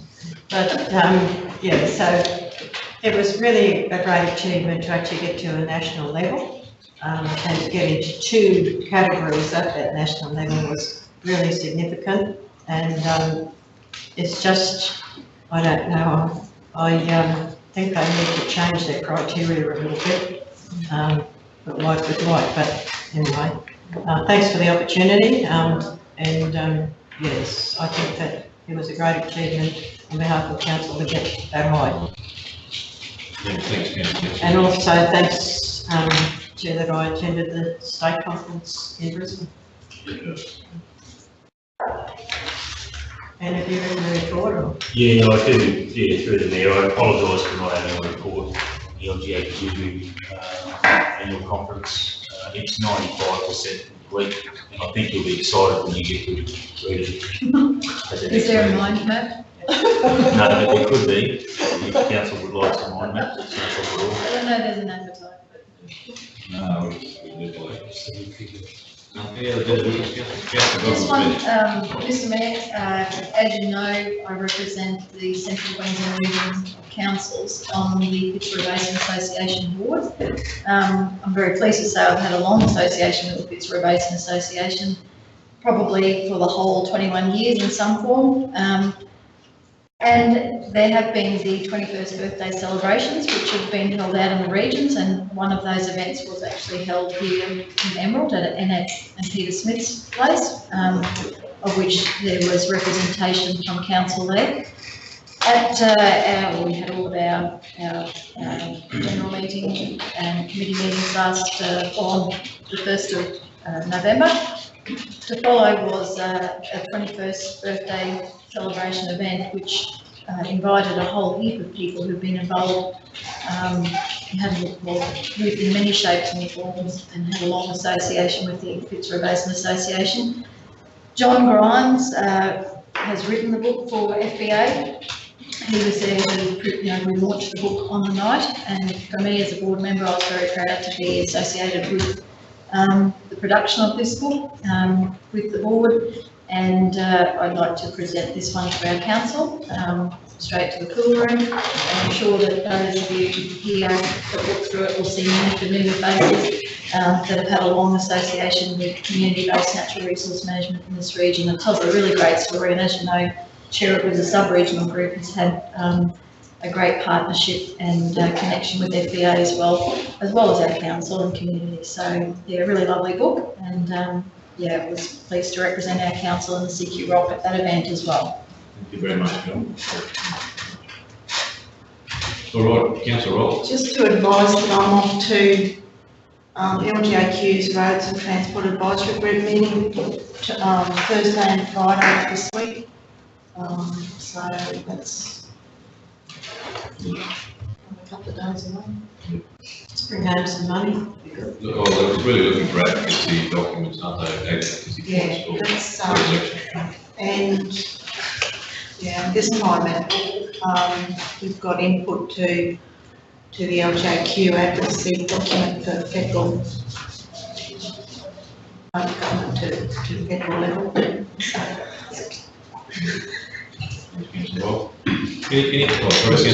I'd like to thank Brett Keys up the back there for some of the work that's been done with rangers, in particular flying foxes, but also cats and stockeries. I noticed in the notes coming out by the general manager that stockeries, cats and flying foxes area. Thank you, Brett. I'm very fortuitous that you're in the room, Brett, so they I saw them flying around yesterday. Yeah, we haven't counted those. Thanks, Councillor. No more deputies, councillors? Go for a walk to the pasture. Oh, sorry, yes. Just if I can acknowledge, as I mentioned before, councillors, the comms team have been piecing this together, and we were unable to get it properly onto the agenda for today, but seeking your feedback and trying to turn it around as quickly as we can. I know the projects themselves will probably want some more information if something changed, but we're happy to make any amendments. These are the smaller ones. You're all right, the same as that. So, is there something about a flying fox report next month or something first? Yes. So it's timely that it's not there. Well, councillor, can we get? I'll just go on, Mayor. Next on, business? Yes, still doing business. I'd just like to see if we can record our congratulations to those councils that opposed the Adani fly-in, fly-out of Townsville and Orcampton, or see Adani has given up on that. They walked away from it. Those people that opposed it originally and others since have won, which is a good thing for us. And it's certainly a good thing, a good opportunity for Central Highlands. There's been a lot of work done, I think, in trying to straighten out that wrong, where I think this was a seatful of both Townsville and Rockhampton to do what they did. So to try and lock out our community, to lock out the community of Livingston, to lock out the community of Gladstone, to lock out the community of Kai, to lock out all the other and the communities of Murrumba from jobs at Adani was very, very, very wrong. And I think that thankfully the people at Adani under pressure from government and others have, and I think also there's been a cooling of the heels in Townsville, have made a new decision. That gives us the bite-sized stuff that they're going back to now to Adani does give us an opportunity from a CQ, Central Highlands perspective, in regards to opportunities for small business, medium-sized business to actively be engaged in some of those the opportunities that might arise up there. I know that Isaacs is still in heavy negotiations with both the Coordinator General and others, in regards to headworks costs, roads, road funding, how big that bucket's going to be, while people are trying to break it down. I think other people are trying to make sure that there's adequate funds in that bucket for those activities to take place, and there's some major works there. So I think it's, the new arrangements now are going to be more advantageous for Central Highlands communities, for the industry within our communities, and for the opportunities for our communities, particularly when it comes to livability, and the opportunities that, as I said, that might be before us now. So yeah, I just think that that was a great announcement, and certainly offers lots of new options now for us in the Highlands. Yeah, I think we're very thankful for those people that stuck put their digs in, and certainly took up the cudgels to oppose what had previously, I think, been firstly done, deals started being done in tours overseas, and then eventually back here in Queensland to, very much to the detriment of many local and regional councils. So yeah, we're in a better place. Mr. Mayor, if I can just add to some of the, in terms of the businesses and local content, we are in discussion with the local content, working with the provider to develop a local content policy for Adani as well. And part of that is that Central Highlands will be one of the areas to get early notification of business and job opportunities when it comes to Carmichael Mine. So that's, we're just finalising that stage, but it's certainly the local and regional content policy is definitely on the agenda. Pretty good for Sandra, yeah, it's a good thing. Council, no, I haven't seen or heard a thing about that. Where do you find a bit more about that? Well, just get on Danny's withdrew any of its offer or any of its acceptance of the offers from council or Canton. I've just tried to Google it, but it must be on their webpage. It is. We'll just, it needs amending there, sorry. Yeah, I was going to go back and listen to the live stream. Any more general business, councillors, before we get into this closed session? All good? Okay, councillors, move to another closed session. Understanding which obviously those officers in those persons. Thank you very much, Kev, for being patient. Will not be required, and we'll obviously come to it. So, councillors, someone move that we go into closed session. Moved by Councillor Godwin Smith, second to Councillor Wolf.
Is that what we want to, is that the way that resolution should read?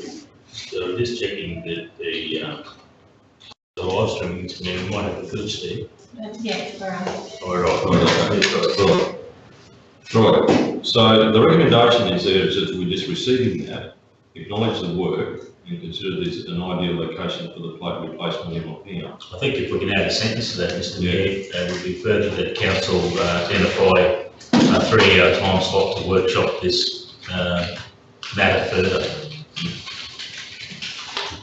We've got a couple of dates, but we'll confirm what's the most likely.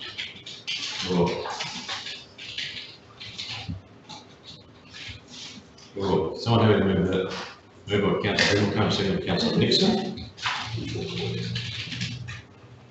Councillor Nixon, okay, moved and second, all in favour? Against? Thank you.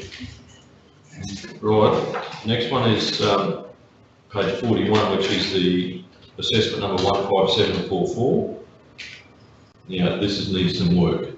Yes, Mr. Mayor, what we've got there is that council approve a concession of $9,982.97, representing the waiver of interest accrued on the debt report in respect of assessment 15744 once a suitable agreement has been entered into for a repayment plan. So that's, there might be some contention around the definition of suitable, but obviously suitable for both parties, aggressively of nature that to pay down the debt in a reasonable time frame is what we would define as suitable. So what do you put suitable in there then?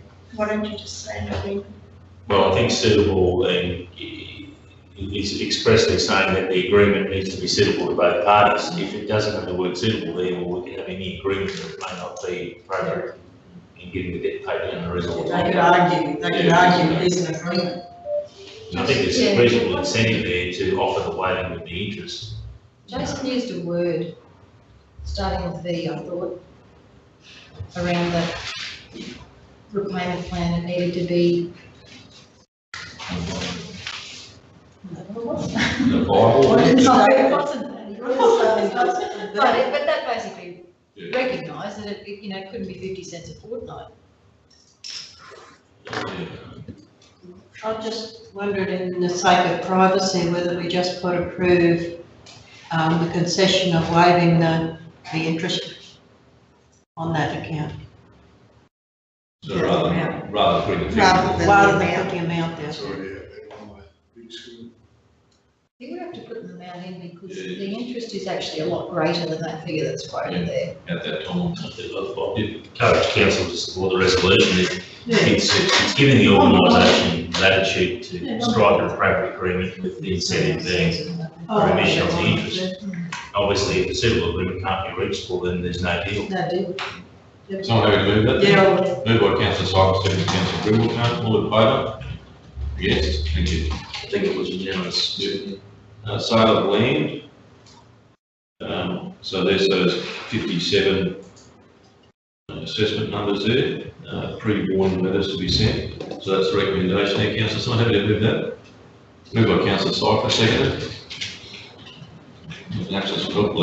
Seconded, nearly lapsed there. Seconded by councillor Grimble. So that's the pre-warning letter that goes out for the list of the properties there. Be moved and seconded, all in favour? Against? Thank you. I actually voted against the one prior. Yeah, but it's been very difficult, Mr. Mayor, I must say, because some councillors aren't putting their hands up. Okay, so, sorry. Sorry, which one?